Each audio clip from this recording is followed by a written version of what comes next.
Welcome to the Baddest Sports Show podcast. Hope you got your coffee or your tea, as I love me some tea. You know what I'm saying? Welcome to the morning show, the weekly report with your boy Everett 504. And I didn't get a chance to come on yesterday for the breaking news. I was not competing with anybody to get the news out fast. Basically of what happened to P. Carmichael. Okay, P. Carmichael was released after 15 years of services with the New Orleans Saints. After 15 years of services with the New Orleans Saints, and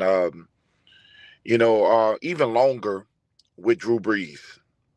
Even longer with Drew Brees. Okay, because you got to remember, P. Carmichael came with Drew Brees. He came with Drew Brees from San Diego. Okay, P. Carmichael came with Drew Brees from San Diego, and you know, he pretty much was pushed in a situation I don't think he wanted. I don't think P. Carmichael, and kudos to P. Carmichael. There's a lot of fans that had a lot of ill will things to say about him, but I remember P. Carmichael and all of the good things about P. Carmichael. I remember P. Carmichael and Sean Payton. That was Sean Payton, right hand man on the offensive side of the ball. Um, Pete Carmichael meant a lot to this organization. May not meant a lot to a lot of fans, because fans, you know how fans is. When teams are winning, they love everybody. When the team is starting to lose, then somebody got to go. And you have to ask yourself, in this organization, was Pete Carmichael, was he an scapegoat? Was he a scapegoat? And we got to ask ourselves some of these questions. Was Pete Carmichael an scapegoat? Okay. The offensive side of the ball was a problem for the New Orleans Saints. It was a problem. Um, I think it was warrant that he got fired, because we had a this is the second year the New Orleans Saints had slow starts. And if you have a slow start, you're not playing in the playoffs. The Saints played a favorable schedule, and their defense stayed in the top five. And I just believe that from the beginning, when they were not able to take advantage of a good defense in the first part of the half of the season, and you're playing weak opponents, and you should be able to, you're supposed to put these teams away. And I think that Pete Carmichael being fired is more of the beginning of the season than the end of the season. I think Pete Carmichael being released after the season was that the team had to evaluate what happened at the end of the season. Okay, because at the beginning of the season, not the end of the season. Okay, at the end of the season, um, Derek Carr started to catch on. I knew that it was going to be very slow, well, because the Sean Payton system is very difficult. A lot of people talks about this. They talk about how Sean Payton's system is very difficult for quarterbacks to command. We all think it's easy because we've seen the great Drew Brees command that offense in such a stellar way. We expect all the other quarterbacks to command that offense the same way, and that's not entirely true. You look at Sean Payton. Um, he has never developed a quarterback to be our future. Never. Okay. He has never developed a quarterback to be our future. Now, Pete like as I say, a lot of things have rolled out on Pete Carmichael. And let me tell you something. I blame Sean Payton on a lot of these things, on convincing the organization to keep Dennis Allen, to promote Dennis Allen as the head coach, convincing the organization to keep Pete Carmichael, because that was the idea. Trust me, that was not anything that came from Mickey Loomis. That came from Sean Payton. Sean Payton wanted to as all the coaches in the NFL, they want to have a pedigree of coaches in the NFL. Okay, they want to be able to say, that was one of my guys that came from my coaching tree. But Sean Payton, if you look at his coaches, They have the coaching tree of Sean Payton have not been successful. The coaching tree of Sean Payton, other than Dan Campbell, have not been successful. And I don't give it all. I don't say that or that Dan Campbell is a part of Sean Payton's coaching tree because he wasn't with Sean Payton from the beginning. Dan Campbell came from the Miami Dolphins. He was the Miami Dolphins interim coach, and he was already building a ground of his own. Okay, so I don't give any credit from Dan Campbell, Sean Payton to Dan Campbell. I just don't do that. I'm not going to do it. I can't do it. Okay.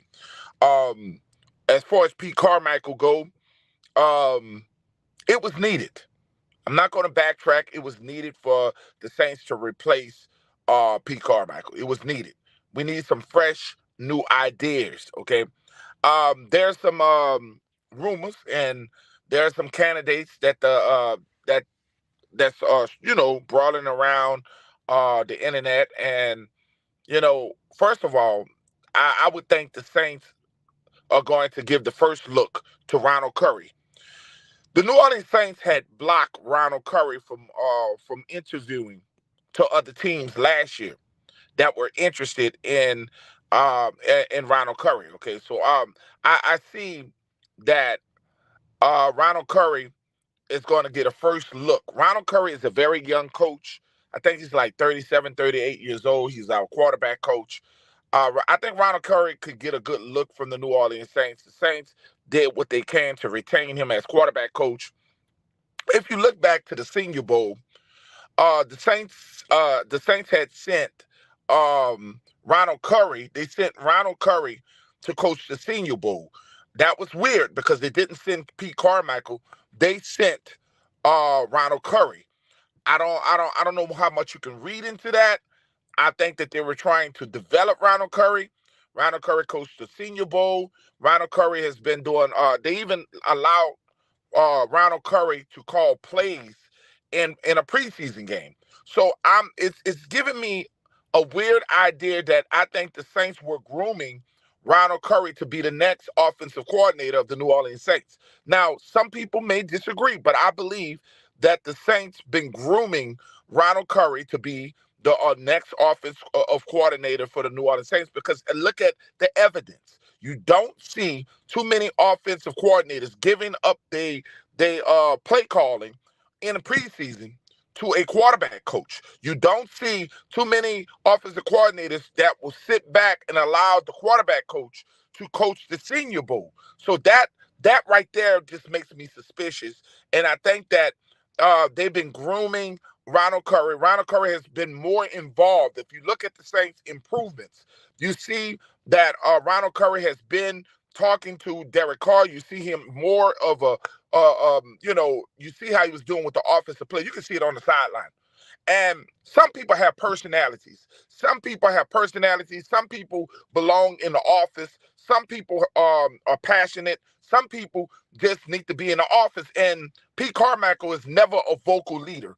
Pete Carmichael is a great silent leader. He was a guy who's basically he was good at what he done as a quarterback coach. Okay, a good advisor to the football team, a good communicator, but he's not a leader of all men. He's not a leader that can stand up to these egos. And the Saints have a lot of egos in that locker room that Pete Carmichael could not control in that locker room. And that's why I think the Saints moved on. They needed a young voice in that locker room. Okay, they needed somebody that was young and somebody that's willing to do more motions. You notice that the Saints was not doing. They were one of the less motion teams in the NFL under Pete Carmichael. The first 5 games, they were not doing any play actions, no motioning. They was doing no modern day scheming. You've seen that. You've seen that in the last 5 games. That tells me that Ronald Curry influence. You've seen Ronald Curry doing is being more vocal into the Saints offense than he was last year. I think Ronald Curry is right now, and unless something changed, I think Ronald Curry is the leader to be the next offensive coordinator of the Saints. Now, if we're going to look outside of Ronald Curry, there's a group of candidates that I think that you got Gary Kubiak's son, who's the quarterback coach for the 49ers. I think that young man right there, Clint Kubiak, this kid right there, that is, that would be a steal if the Saints were able to get Clint Kubiak, the quarterback coach for the who's under Shanahan over there in San Francisco. You have the former quarterback of the Denver Broncos, Brian Greasy. His father, Brian Greasy would be a great option that you could look at. They have Mark Brunell. Mark Brunell is a former New Orleans Saints quarterback. Mark Brunell is another guy that the Saints could look at.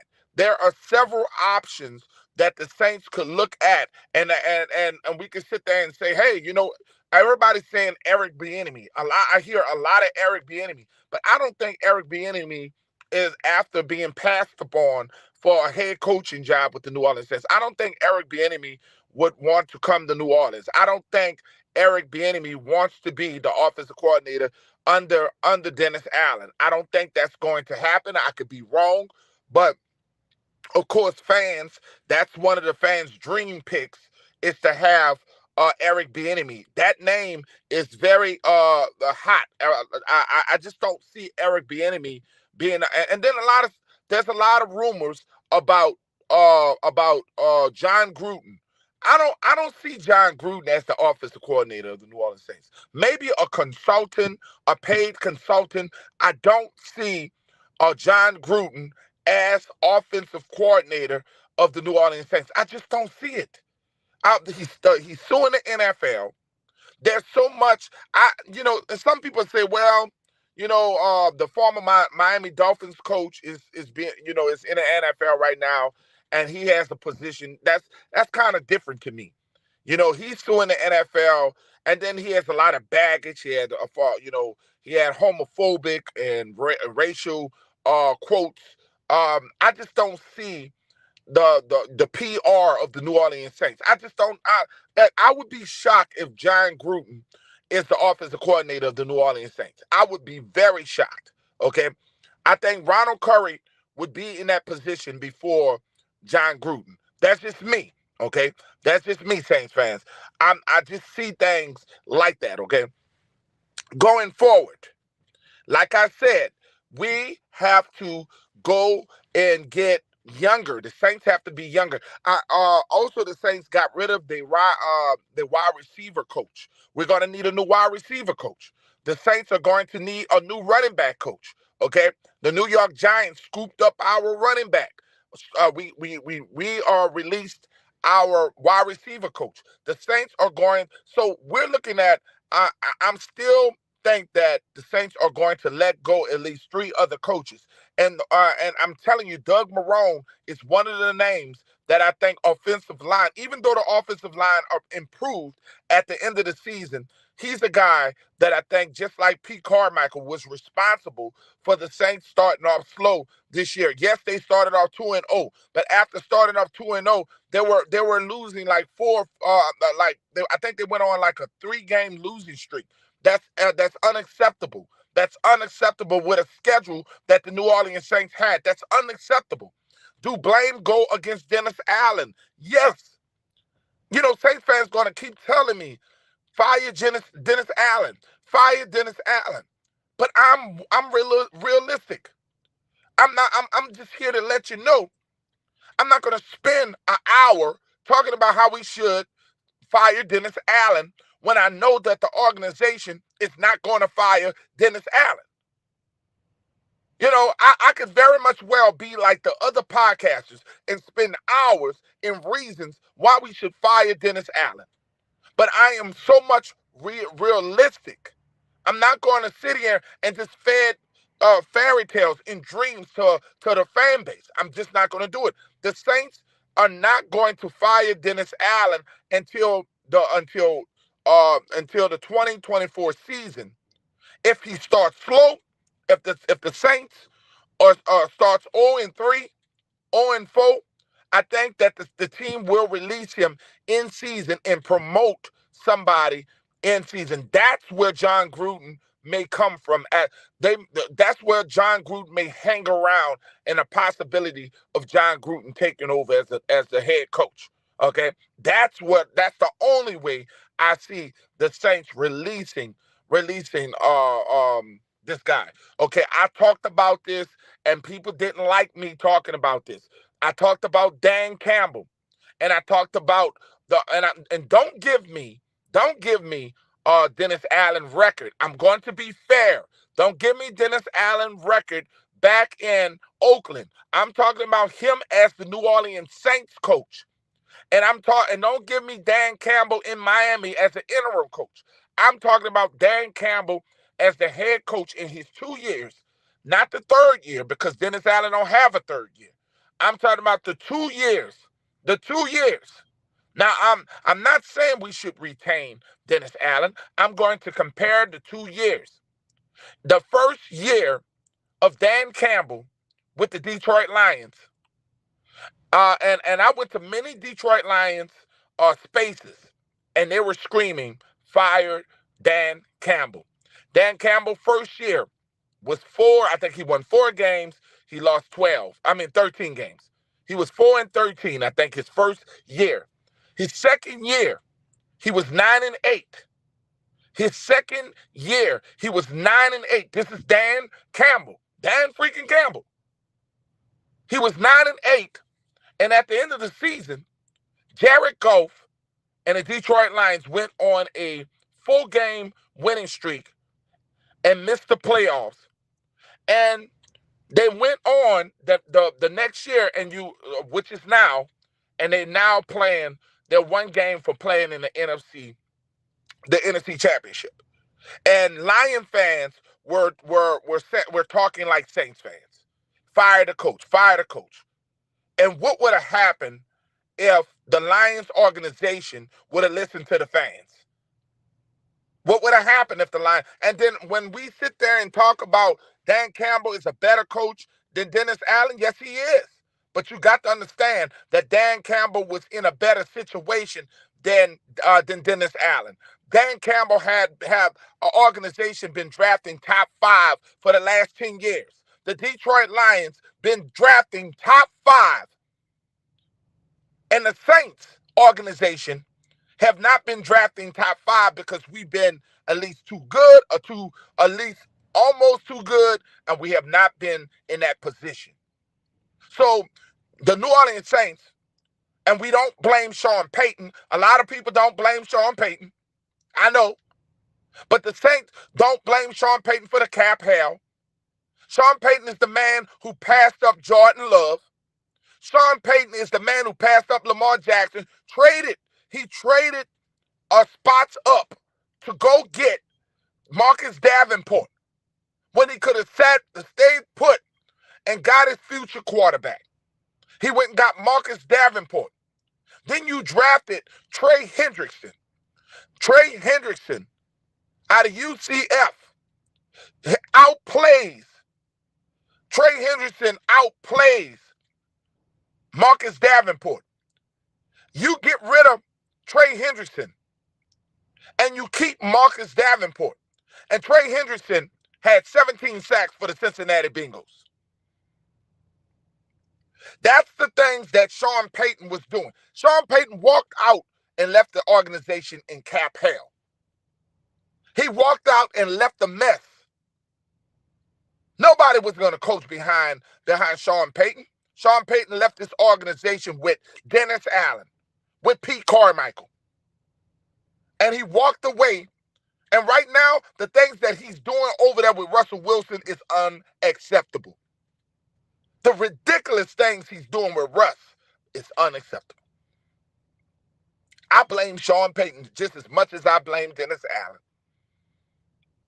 I blame Sean Payton, Mickey Loomis, all of them as much as I blame Dennis Allen, because you can't ask a coach to come in a situation where then Sean Payton did not want to coach Jameis Winston, because if he wanted to coach Jameis Winston, he would have stayed. If he wanted to coach Jameis Winston, he would have stayed. And you got to look at it like this. You got to understand these things. Sean Payton left how many LSU Tigers Sean Payton has drafted? The only a couple. Will Clapp, Devery Henderson. It's just a small group of drafting from Louisiana State, right up the damn Baton Rouge, right up the damn road.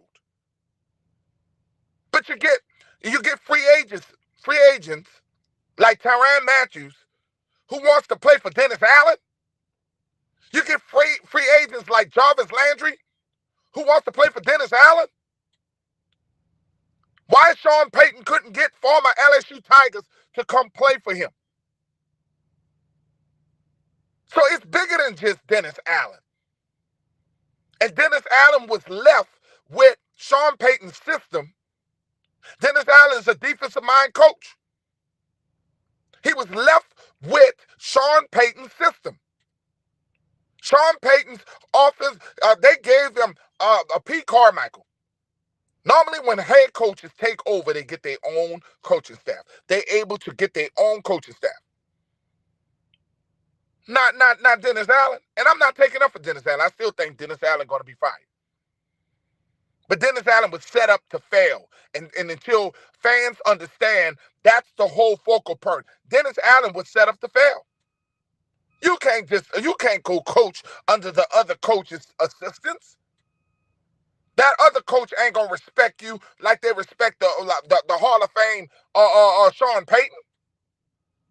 And that's the facts. So I would have if I would have took the if I was the Dennis Allen, I would have said, look, I got to bring my own guy in. And I think that's where Ronald Curry comes from. Ronald Curry is a former Raider guy. And I think Ronald Curry is in-house. I think Ronald Curry is possibly, I think he's the number one candidate right now. I think he's the number one candidate. I think that the Saints were planning this since last year. They sent this young man to the Senior Bowl to coach the Senior Bowl. They let this young man call plays in the doggone preseason. They were grooming this young man because they were going to lose Ronald Curry last year if they didn't block the trade. Block him from being signed by another team. And there are news that Kyle Hawley is going to be, allegedly, there are rumors that Kyle Hawley is going to be the new GM for the New Orleans Saints. I'm hearing that Mickey Loomis is going to be promoted to vice president, and Kyle Hawley is going to be he's about to be moved up to general manager. So there's a lot of things that are going to change in the upcoming weeks. So thank you for watching the weekly report early in the morning. I know I'm not getting a lot of people to come. Everybody sleep. Anybody who catch the replay, remember to hit the like button. Also subscribe to the Baddest Sports Show podcast in the Deep South. I hope you guys have a nice day. Who that, we that. Remember, we're going to be doing the host of the Baddest Sports Show podcast, EJ. He will be going on. We will be talking about we'll be talking about the Pelicans and the Hornets. We will be going on. So y'all check us out. You know what I'm saying? So we will be talking basketball, but we also going to still be talking about the Saints. So this was the weekly report, you guys. Who that, we that. I'm still loving my Saints.